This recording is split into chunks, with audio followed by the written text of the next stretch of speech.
សួស្តីទាំងអស់គ្នាមុនទៅថតទិញកាហ្វេមួយសិនហើយក៏មានពាក្យក្នុងចិត្តក្នុងការរាយរាប់និយាយទៅតាំងពីខ្ញុំហូស podcast រយៈពេលប្រហែលខែនេះមកគឺថាខ្ញុំមិនដែលបានកាត់វីដេអូបញ្ចូលសលេងទី1ទេគឺខ្ញុំកាត់វីដេអូថតថ្ងៃចុងក្រោយបញ្ចូលសលេងយកហ្មងហើយនេះខ្ញុំកំពុងតែទិញកាហ្វេហើយអីហើយគឺខ្ញុំដើរទៅ studio ហើយមាត់ខ្ញុំគឺខ្ញុំមិនទាន់បានលាបក្រែមលាបអីទេទាំងអស់គ្នាខ្ញុំថាចាំទៅលាបនៅ studio ហើយថ្ងៃហ្នឹងរៀងគិតពីសម្រស់បន្តិចទៅក៏ដើរសទូឆាប់ដោយសារតែមេឃក្តៅពេកហើយខ្ញុំដើរទៅបើសិនខ្ញុំអត់សូវបញ្ញាប់ឬក៏ស្លន់ទេភាគច្រើនគឺខ្ញុំដើរទៅពីព្រោះ studio ហើយនឹងផ្ទះខ្ញុំវានៅជិតគ្នាអញ្ចឹងណាទាំងអស់គ្នាហើយនឹងឲ្យទាំងអស់គ្នាអើយខ្ញុំដំបូងខ្ញុំថាខ្ញុំអត់យកថង់ជ្រក់កាហ្វេនឹងទេកែវកាហ្វេនឹងទេដោយសារតែខ្ញុំគិតថាខ្ញុំកាន់ណាកែវកាហ្វេនឹងទៅដើម្បីយកទៅទិញកាហ្វេអញ្ចឹងណាប៉ុន្តែដល់ពេលទៅប្អូនស្រីគាត់ចំណាំណានេះកាហ្វេឲ្យខ្ញុំហ្នឹងគាត់ក៏ជ្រក់ថង់ហើយដំបូងគិតថាកុំឲ្យគាត់ជ្រក់និយាយទៅចិត្តមិនដាច់ម្ដងចេះម្ដងចុះហើយចុងក្រោយក៏សម្រេចថាអូខេជ្រក់ក៏ជ្រក់ពីព្រោះអីប្រហែលជាខ្លួនឯងស្ពាយផងកាន់ឆាត់ផងហើយត្រូវកាន់ទូរស័ព្ទថតទៀតខ្លាចពិបាកអីចឹងណាក៏សម្រេចថាឲ្យគាត់ច្រកថងឲ្យទៅយួរទីងណោងចឹងទៅក៏ប៉ុន្តែដល់ពេលគិតចុះគិតឡើងអើយខ្លួនឯងធ្វើវីដេអូកាត់ធ្វើប្លុកផងកាន់អញ្ចឹងមើលទៅដូចមិនតំណងឯងវាមានថងផងអីផងអញ្ចឹងណាក៏ឈប់មួយផ្លែតទៅក៏ដកថងចេញហើយថតវីដេអូឡើងសារថ្មីសម្ដែងបន្តិចតែការពិតនឹងថងហ្នឹងគឺបានយកតាមខ្លួនបាត់ទៅហើយយើងអ្នកធ្វើការងារសង្គមរឿងបរិស្ថានរឿងអីយើងពិចារណាដែរប៉ុន្តែពេលខ្លះអាការពិចារណាហើយនឹងការអនុវត្តនឹងវាមិនដូចគ្នាអញ្ចឹងណាទាំងអស់គ្នាវាតែងតែមានកំហុសខុសឆ្គងហើយបច្ចេកទេសអីអញ្ចឹងជាដើមណាតែសំខាន់ឲ្យតែយើងដឹងតែខ្លួនយើងនឹងវាយ៉ាងម៉េចទៅបានហើយពេលដែលយើងយកថង់ទៅយើងកុំចោលទៅពីទៅពីយើងយកថង់ហ្នឹងទៅប្រើលក្ខណៈ recycle អត្ថប្រយោជន៍អីផ្សេងអញ្ចឹងទៅក៏វាមួយយ៉ាងដែរអញ្ចឹងណាយើងវាមិនបានកវត្តចោលទៅពីទៅពីតាមផ្លូវតាមអីអញ្ចឹងណាទាំងអស់គ្នាហើយនេះពេលទៅដល់អើយវាគ្មិនខ្ញុំមកគ្រាន់តែដល់មិនទាន់បាននេះផងវាគ្មិនខ្ញុំមកអង្គុយចាំខ្ញុំ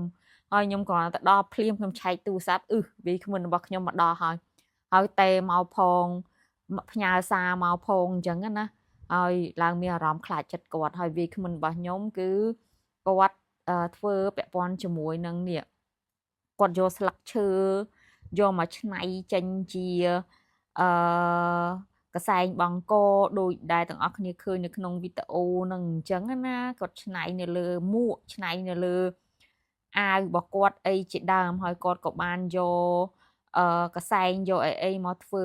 ប្រប់មួយចំនួនដើម្បីពេលដែលយើងថតទៅវាឃើញសភនភាពអីជាដើមហើយដោយតាំងពីស្លឹកឈើដោយតាំងពីខ្ទឹមប្រាំងដោយអីមកហេតុអីបានដោយមកគឺគាត់ចង់បញ្ជាក់ប្រាប់យើងថាស្នាដៃរបស់គាត់គឺបានមកពីរបស់ទាំងអស់ហ្នឹងហើយសង្ឃឹមថាទាំងអស់គ្នាក៏មិនសូវជាឆ្ងល់អីប្រមាណដែរអញ្ចឹងណាហើយមួយវិញទៀតទាំងអស់គ្នាខ្ញុំមានអារម្មណ៍មួយថារៀងថ្ងៃហ្នឹងខ្ញុំរៀងធ្វើខ្លួនលើសវាយគ្មិនរបស់ខ្ញុំគិតចុះគិតឡើងទៅវារៀងមានអារម្មណ៍មួយរៀង guilty ដែរព្រោះវាយគ្មិនរបស់ខ្ញុំគាត់រៀងសាមញ្ញអញ្ចឹងណាហើយដល់ពេលខ្ញុំធ្វើខ្លួនពេកទៅវារៀងដូចមិនដឹងទេហើយនៅពេលដែលខ្ញុំកំពុងថតហ្នឹងក្រុមការងារខ្ញុំគាត់ក៏បានរៀងវាក់អញ្ចឹងទៅគាត់ប្រាប់ខ្ញុំថាកៅអៅខ្ញុំវារៀងលើសគាត់អញ្ចឹងហើយខ្ញុំឡើងបាត់ទំនុកចិត្តហ្មងពេលហ្នឹងណា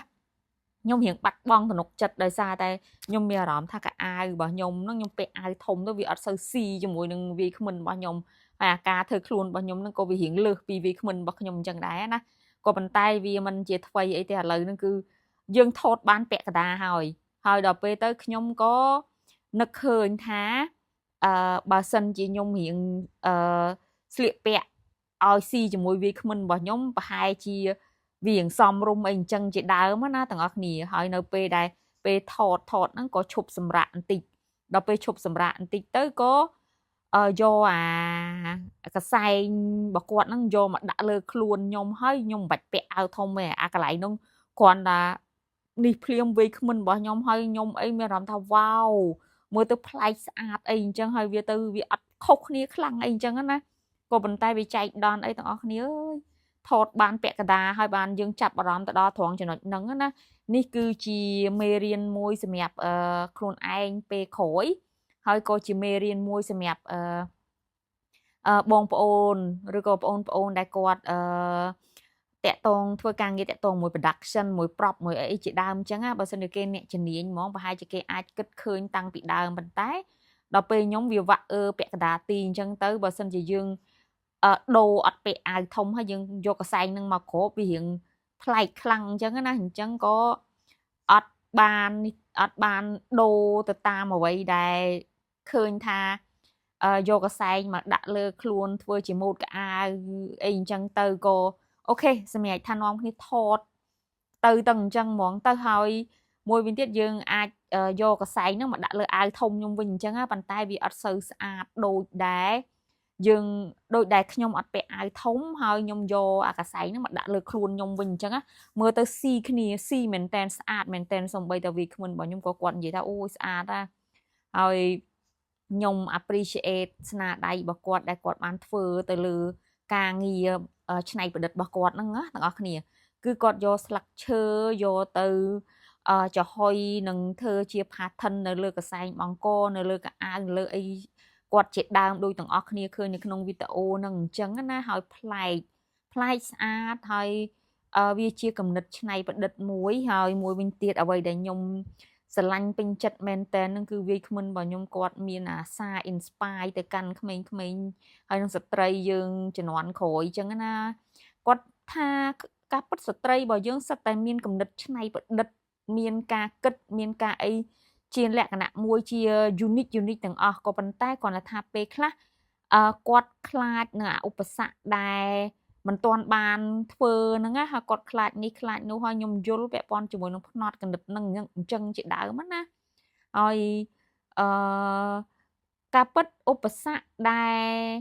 នៅជុំវិញខ្លួនយើងមកជុំឯងុំគឺឧបសគ្គរបស់ខ្លួនឯងហ្នឹងហ្មងថាតើយើងនឹងជំនះឧបសគ្គហ្នឹងដោយលក្ខណៈបែបណាអីជាដើមអញ្ចឹងណាទាំងអស់គ្នាហើយ